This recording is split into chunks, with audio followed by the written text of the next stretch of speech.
I now give the floor to His Excellency Subrahmanyam Jaishankar, Minister of External Affairs of India.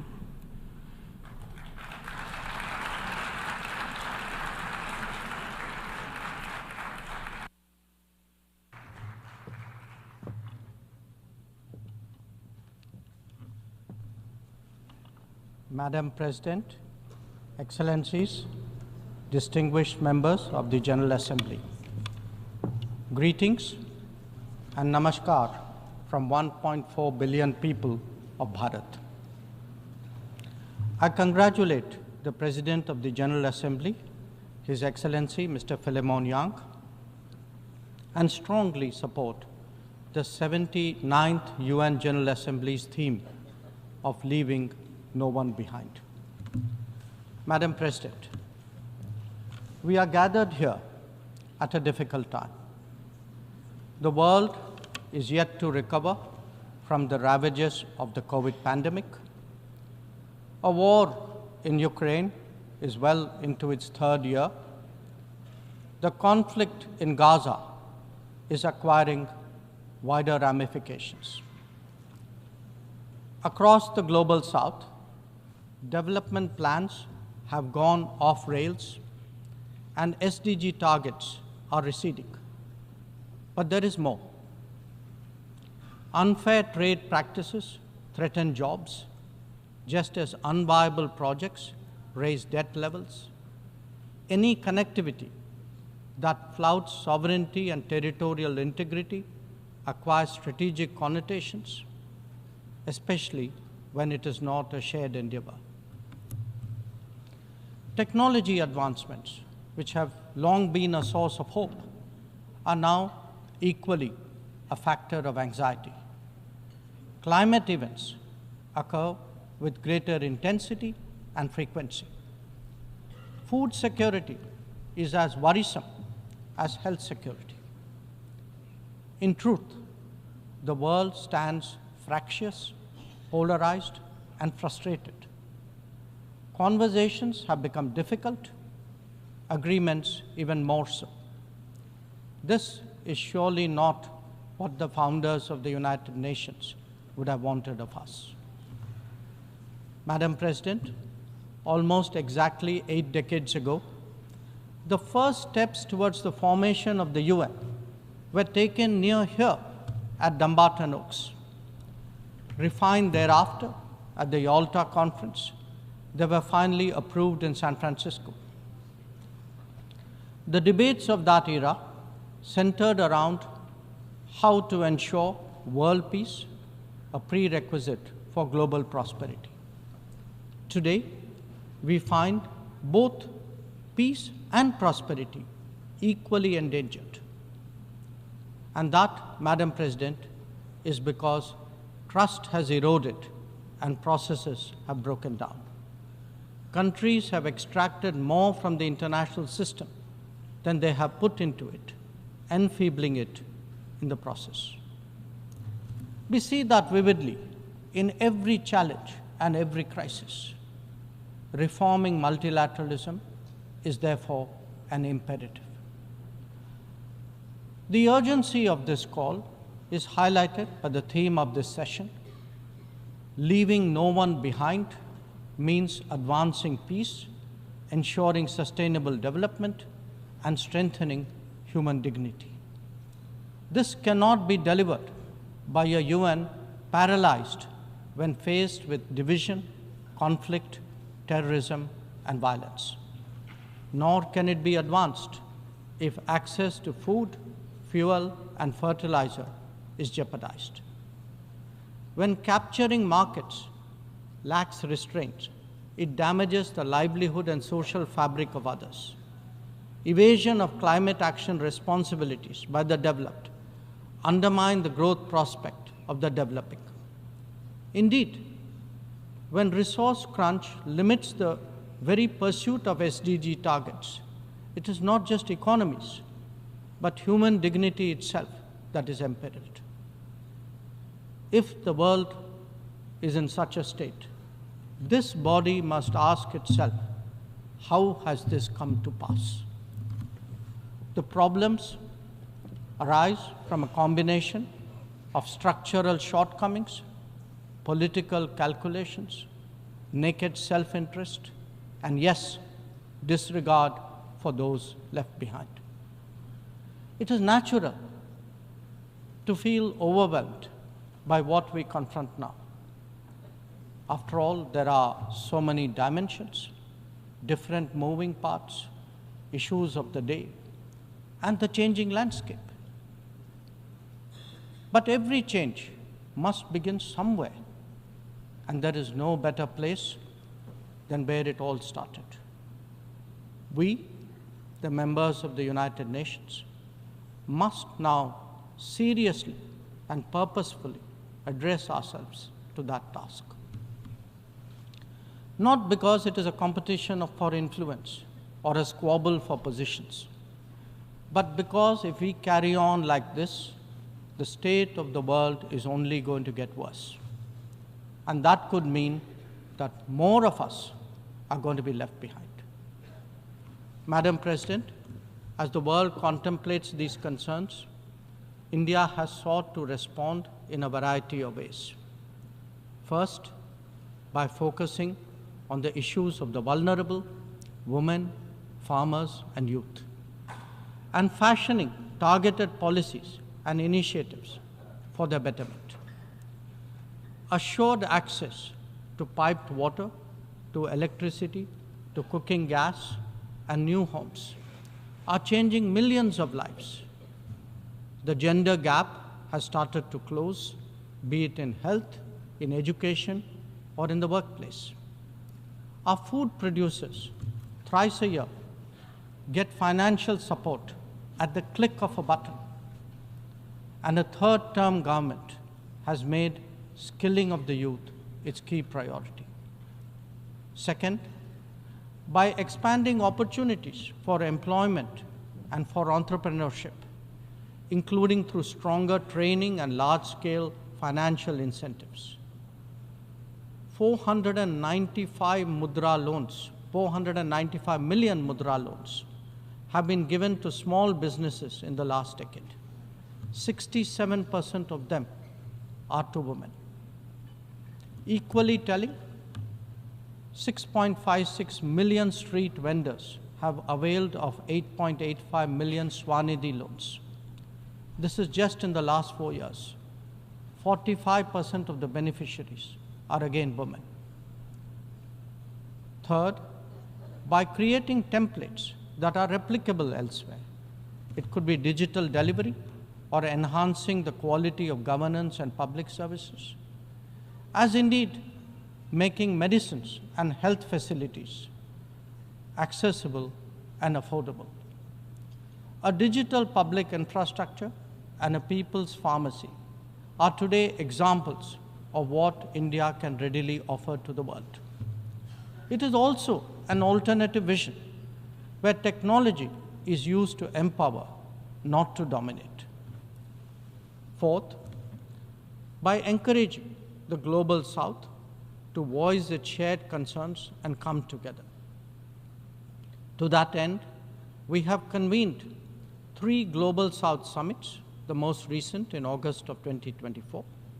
And fifth, by contributing to the well-being of the global commons and responding to the pressing needs of those in distress. This has ranged from undertaking projects in 78 nations, providing resources to neighbors, and responding to HADR situations, to supplying medicines and ensuring maritime safety and security. Madam President, given the scale of transformation underway in India, each of these dimensions underline that the world's problems can indeed be tackled, and that by working together, we can surely create a larger lifting tide. In these troubled times, it is necessary, Madam President, to provide hope and rekindle optimism. We have to demonstrate that big changes are possible and not over a long period. And nothing is more powerful in this regard than the transformative potential of the digital. We have seen its impact in our daily lives in India over the last decade. It is visible when public benefits from nutritional support and housing to energy and health are delivered efficiently and on a vast scale. Or when small business loans and farmers' support are extended without using intermediaries. In fact, when street vendors and expat workforce confidently use fintech in their regular transactions, when services delivery and benefits move seamlessly and transparently, less people will be left behind.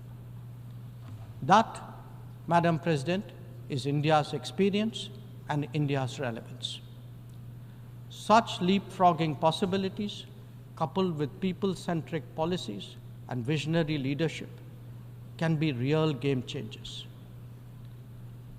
When India lands on the moon, rolls out its own 5G stack, dispatches vaccines worldwide, embraces fintech, or houses so many global capability centers, there is a message here. Our quest for a Viksit Bharat or a developed India will understandably be followed closely. Madam President, an important cause of many getting left behind has been the unfairness of the current globalization model. Over-concentration of production has hollowed out many economies, impacting their employment and social stability. Democratizing global production, building resilient supply chains, ensuring trusted digital services, and espousing an open source culture, all these promote widespread prosperity. There are economic answers, just as there are social ones. Madam President, the UN has always maintained that peace and development go hand in hand. Yet, when challenges to one have emerged, due regard has not been given to the other. Clearly, their economic implications for the weak and vulnerable need to be highlighted. But we must also recognize that conflicts themselves must be resolved. The world cannot be fatalistic about the continuation of violence on a large scale, no more than be impervious to its broader consequences. Whether it is the war in Ukraine or the conflict in Gaza, the international community seeks urgent solutions. These sentiments must be acknowledged and acted upon. Madam President, the UN is a testimony to the agreed principles and shared objectives of the world order. Respect for international law and commitments are among the foremost in that regard. If we are to ensure global security and stability, then it is essential that those who seek to lead set the right example. Nor can we countenance egregious violations of our basic tenets. Terrorism is antithetical of everything that the world stands for. All its forms of and manifestations must be resolutely opposed. The sanctioning of global terrorists by the United Nations should also not be impeded for political reasons. Madam President, many countries get left behind due to circumstances beyond their control. But some make conscious choices with disastrous consequences. A premier example is our neighbor, Pakistan. Unfortunately, their misdeeds affect others as well, especially the neighborhood. When this polity instills such fanaticism among its people, its GDP can only be measured in terms of radicalization, and its exports in the form of terrorism. Today, we see the ills it sought to visit on others consume its own society. It can't blame the world. This is only karma. Madam President, a dysfunctional nation coveting the lands of others must be exposed and must be countered. We heard some bizarre assertions from it at this very forum yesterday. So let me make India's position perfectly clear. Pakistan's cross-border terrorism policy will never succeed, and it can have no expectation of impunity. On the contrary, actions will certainly have consequences. The issue to be resolved between us is now only the vacation of illegally occupied Indian territory by Pakistan, and of course, the abandonment of Pakistan's long-standing attachment to terrorism. Madam President, the global order is inherently pluralistic and diverse. The UN began with 51 members. We are now 193. The world has changed profoundly, and so have its concerns and its opportunities. But to address both, and indeed to strengthen the order itself, it is essential that the UN be the central platform for finding common ground. And that it certainly cannot be by remaining anachronistic. Large parts of the world cannot be left behind when it comes to deciding the key issues of our times. An effective and efficient UN, a more representative UN, and a UN fit for purpose in the contemporary era is essential. Let us therefore send out a clear message from this UNGA session. We are determined not to be left behind.